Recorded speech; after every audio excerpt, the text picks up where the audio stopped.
Hello, and welcome to the Scientistsage Sangha. With I'm Nancy Anderson Dolan from Wise Heart Wellness, and I was just sharing some joyful moments before I started recording, and I was still sort of laughing from that and forgetting what I was doing. So here we are now, and the idea of joy is just I love this idea. And I really believe in joy as something healing. And if you've got a chance to watch the TEDx talk that I sent out in the email this week, it was so interesting.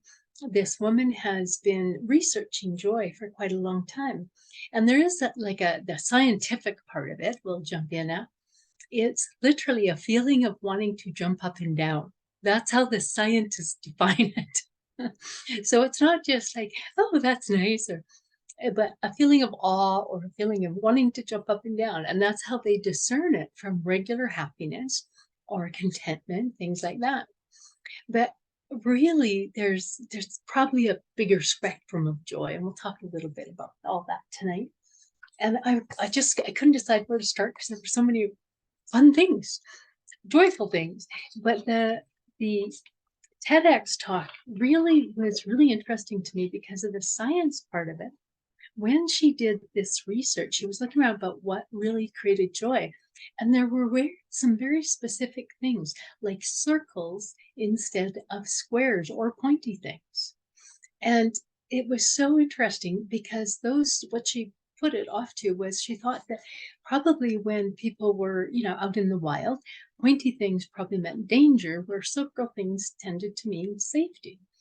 And so it's something our brain looks for every day. Our brain literally, this is something our brain wants to move towards. And it can be found in play or things like bubbles. They're circular and they're pretty. That was the other thing, pretty things, colorful things. They did a wonderful experiment in an old folks home, and they went in and they designed an old folks home, sort of redesigned it with colorful things and things with curves instead of just the square kinds of things. And they found that people reported feeling younger and better in that kind of environment. And so all of those kinds of things. Then we bring in some other things like the smells and sounds of nature and music and those kinds of things. All of those things. But one of the biggest one was community. That people in community, like we were just before we started recording, we were just sitting talking about regular things and erupted into some joy. And so community is a big part of the joy. Not that you can't be joyful on your own. And actually, that's where it starts. That's where the building blocks start. So you don't have to redo your entire house and make it circular and bright colors. A few things like that around might help, but it really starts inside. It starts as looking. And one of the writings in the email was about what joy is not, because people have a sort of a mixed reaction to joy. Some people feel like it's this sort of foolish, almost childish kind of thing that we don't really have time for. Let's get on to the serious stuff. And it really, there's a woman that talks about what joy is and what joy isn't. And I'm just going to get her name. Oh, from Positively Jane, that's the name of it. And she really talked about things that it wasn't about sweeping everything under the rug. So it's not about ignoring what is going on. A couple of the most joyful experiences I've ever had were at funerals, where we literally broke out in joy, laughing and talking and being together, the community kinds of things again. And it really is not avoiding reality, but embracing it deeply in some meaningful and purposeful ways. So the idea of, we were laughing about what my grandmother would think about her funeral, and that sort of thing. So really holding on to it, going deeply into reality rather than moving away from it. That's where the joy is found. And we do a lot of entertaining and distracting, and we think that that's joy, but it's not. It's not the same thing. It's not the same full body experience that releases all these really great chemicals that make you healthier. So we have to pay attention to that. It's not surface. It really is going deep into life. And it's not when everything's perfect. So often some of the most wonderful, joyful stories are told about when things aren't perfect, like when the wedding cake falls off the table on a child, or, just the amazing different things that are happening in life. So it's not when everything goes perfectly. As a matter of fact, trying to make everything go perfectly often messes up the joy part, because we think that if it's just like this, then we will have this joyful time. But it's not true. The joy is independent of the perfection. And it's not about it's not about focusing on the negatives about that. When I'm focused on things, how things are not, then I lose my joy. When I focus on how things are, regardless if they're how they are, there's joy in the moment. So really the idea of joy in the actual current moment is one of the other big important things about cultivating more joy for ourselves. And there's things we can do specifically, and we're going to talk a little more about them as we go on here.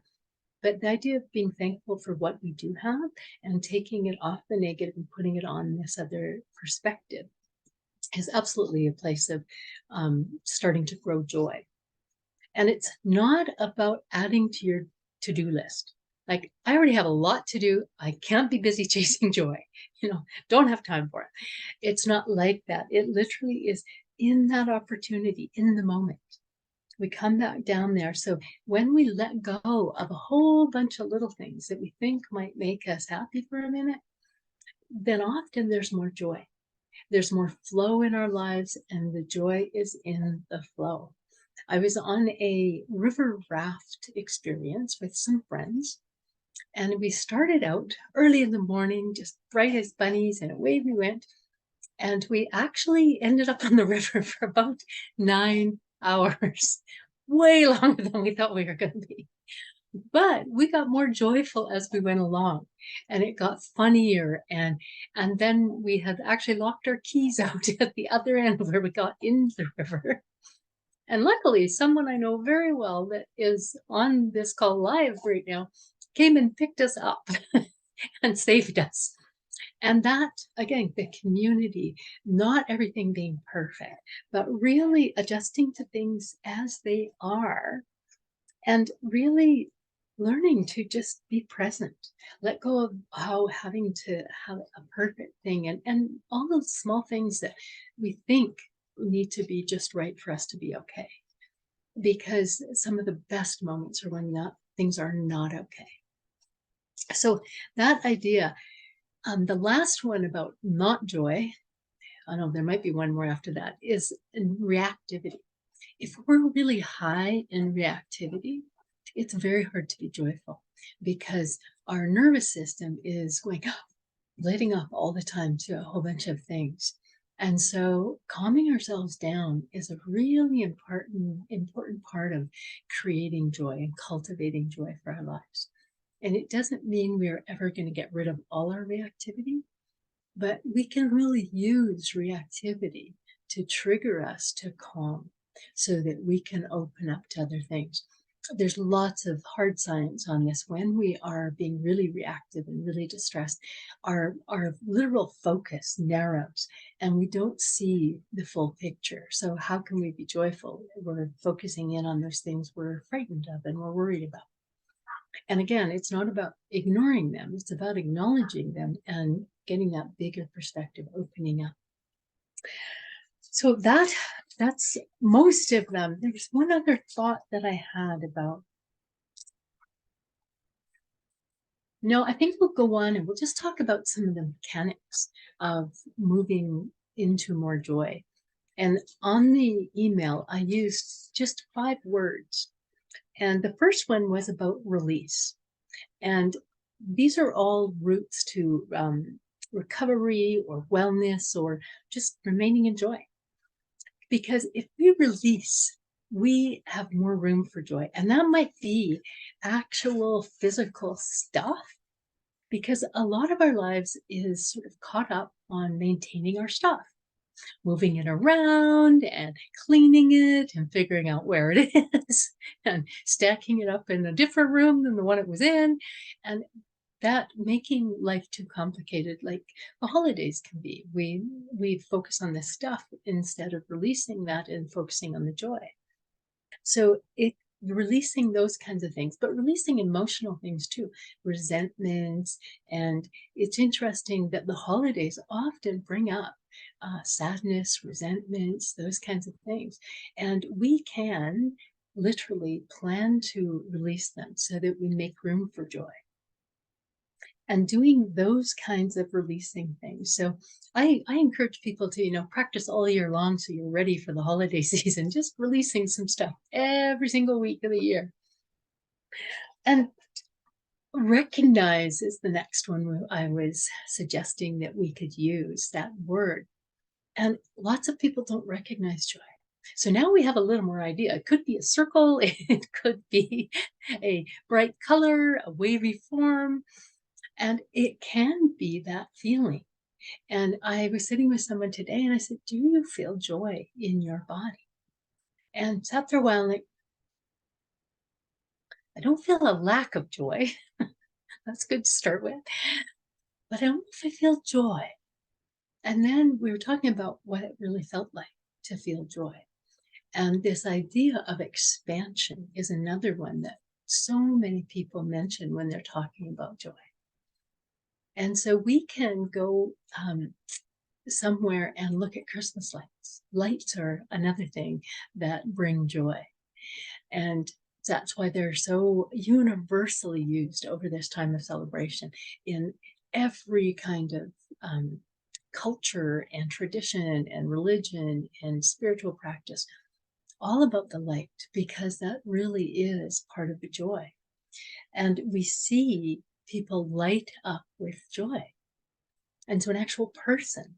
So recognizing when we feel joy, and it's not always where we might expect it. When I watch my small dogs leaping and bounding in the snow, it is so joyful. It just feels like an infusion of joy, like being hooked up to an IV. And when I watch children playing in the snow, that's another, like, oh, that's lovely. There's even some research out that adults should think about childish things, go do them for a minute to just get a little taste of joy and start to recognize it again in themselves. Because we tend to, like I say, we think joy is a little bit childish. And so we might need to be a little bit childish to get a new taste of joy.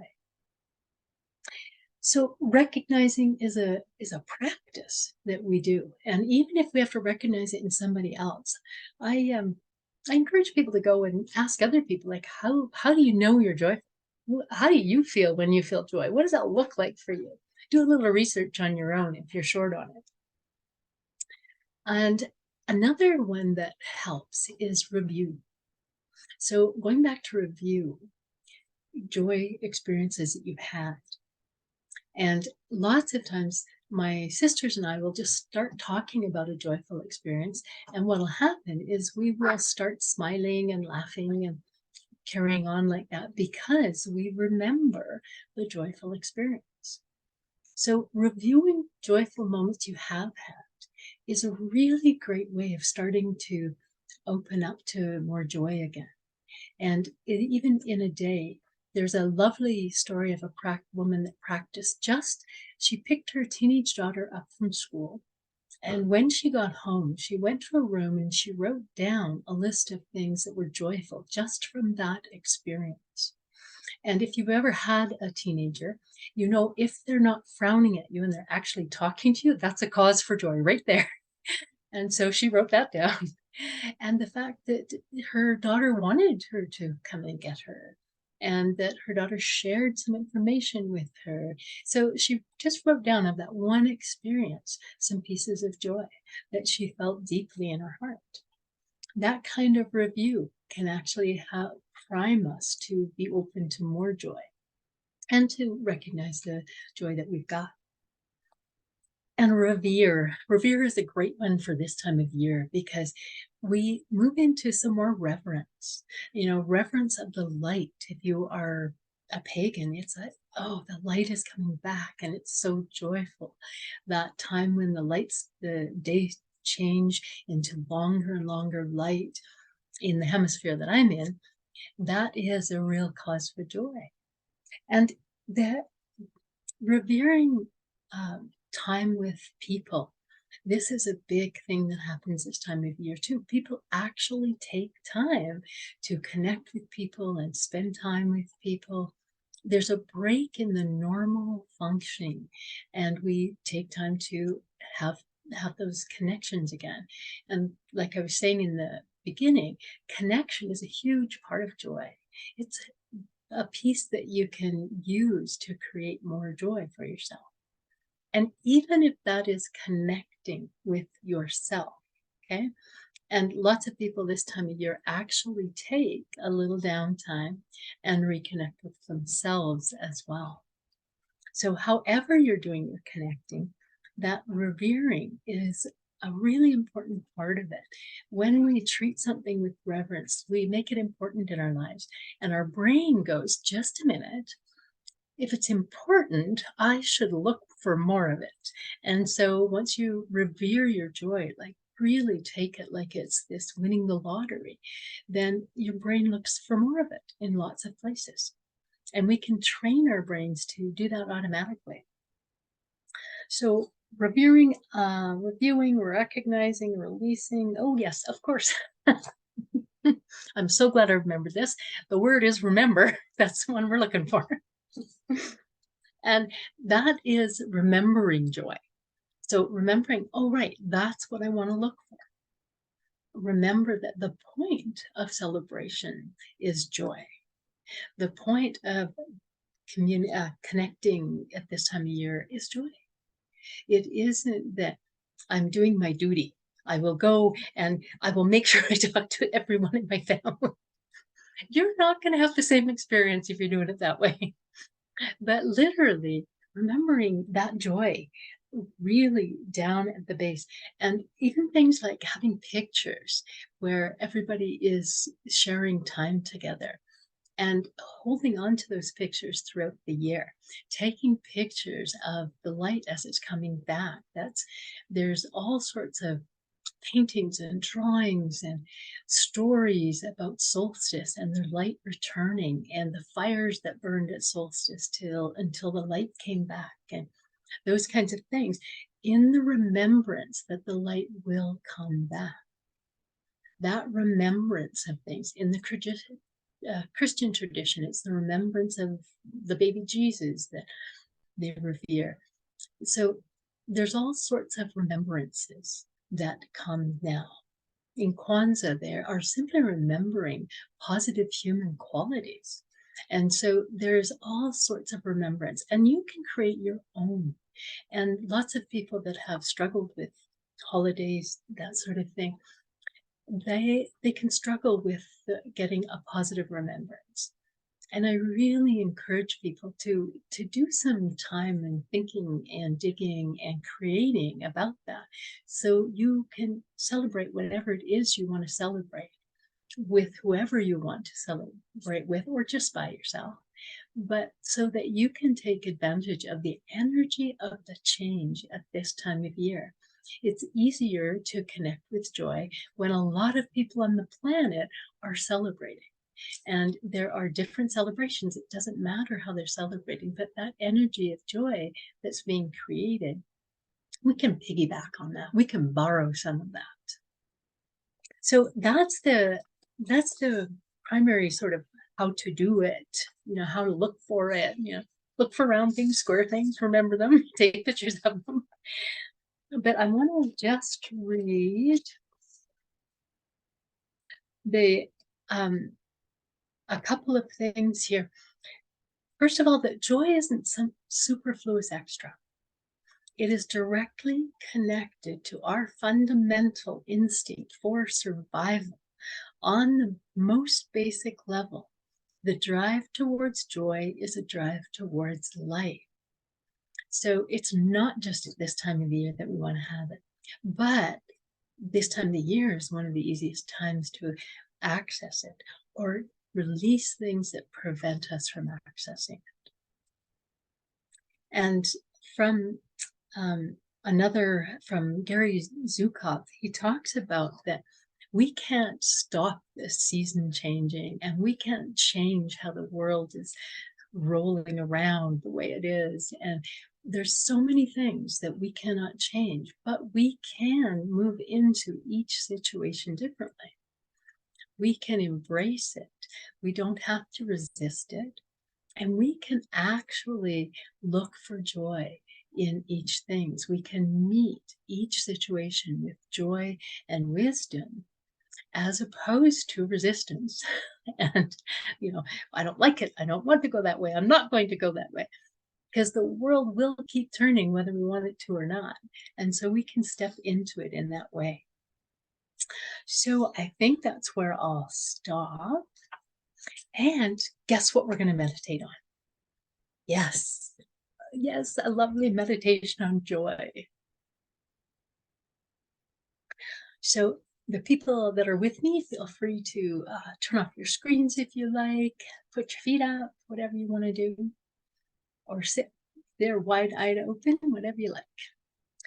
And those people watching later, please consider taking time to do the meditation as well, so that you open a channel for joy for you. So, of course, we start relaxing and opening. And sometimes that's how you're sitting, rolling your shoulders back, breathing a little more deeply.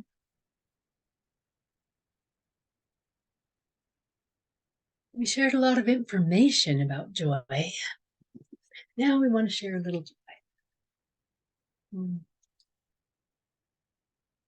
And you breathe in through your heart, because the heart really is the seat of your emotions. So breathing in.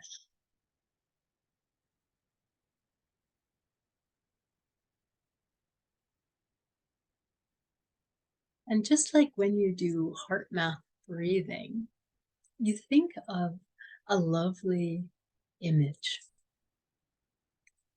And I'm going to suggest selecting a joyful one. Maybe that's watching small children squealing about Christmas lights. Or maybe that is the joy of a birth. The joy of another celebration that you have felt deeply.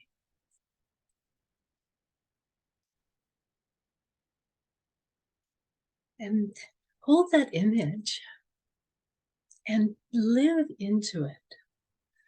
Let your body have the memory of joy.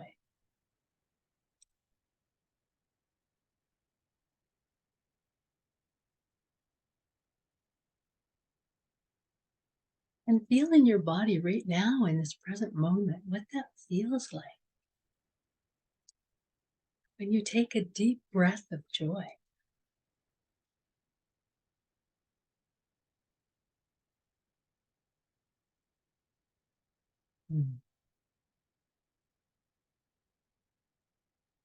I'd break out in some dancing, jumping around.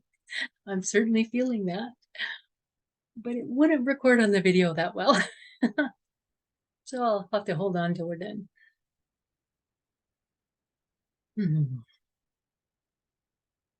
But if you feel some joy like that, you might stand or sway and rock.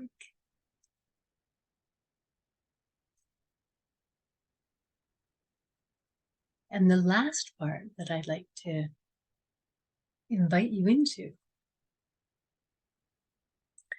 is to imagine that joy like light emanating from your body. The joy of the very spark of life you carry, growing until it encircles you like a golden ball.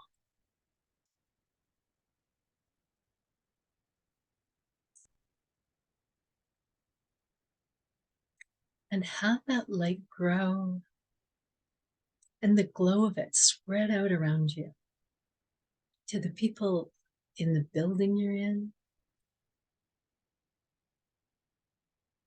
and further out to the neighborhood you're in,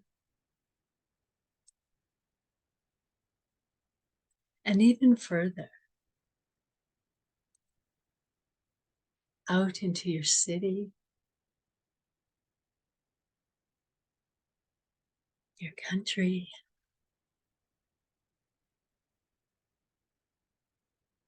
and literally imagine connecting with all the others that are feeling joy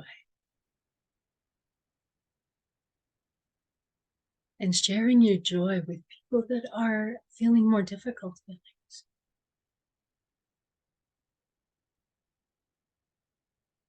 Holding the energy of joy so they can find their way back to it, emanating that light.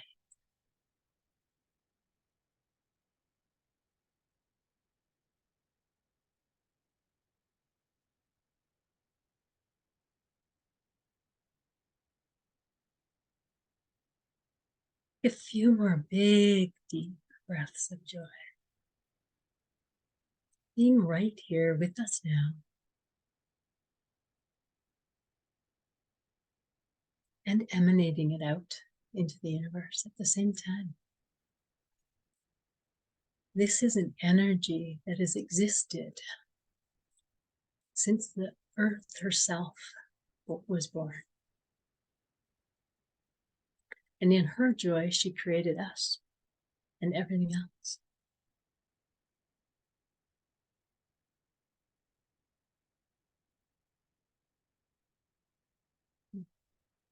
And may you share this joy throughout this time, lighting the darkness, and as the world turns, embracing the light and the joy. Thank you so much for joining us tonight.